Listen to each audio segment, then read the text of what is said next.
ఈ సొసైటీలో బాధపడటం కూడా ఒక లగ్జరీ అయిపోయిందంటే నువ్వు నమ్ముతావా? ఒకవేళ నువ్వు నాకు బాధగా ఉంది అని అంటే ఎవరికి కష్టాలు లేవు అని కౌంటర్ చేసే వాళ్ళే ఎక్కువ. కొంతమంది అయితే బీ పాజిటివ్ అని అంటూ దాన్నే స్పిరిచువల్ లైఫ్ స్టైల్ అంటారు. కానీ భగవద్గీతలో కృష్ణుడు అర్జునుడిని చూసి చెప్పిన మాట ఒక రియాలిటీని పరిచయం చేస్తుంది. కురుక్షేత్ర యుద్ధానికి ముందు అర్జునుడి మనసులో కూడా కన్ఫ్యూజన్, గిల్ట్, బాధ, ఓవర్ థింకింగ్ ఇలా అన్నీ ఉన్నాయి.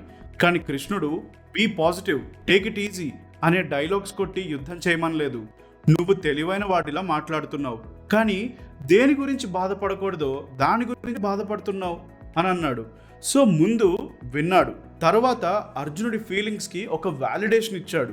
ఆ తర్వాత తన బాధ నుంచి బయటపడటానికి భగవద్గీత బోధించాడు.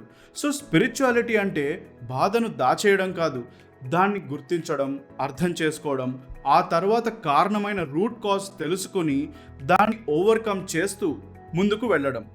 బాధపడటం తప్పు కాదు, దాన్నే తలుచుకుంటూ అక్కడే ఆగిపోవడమే తప్పు.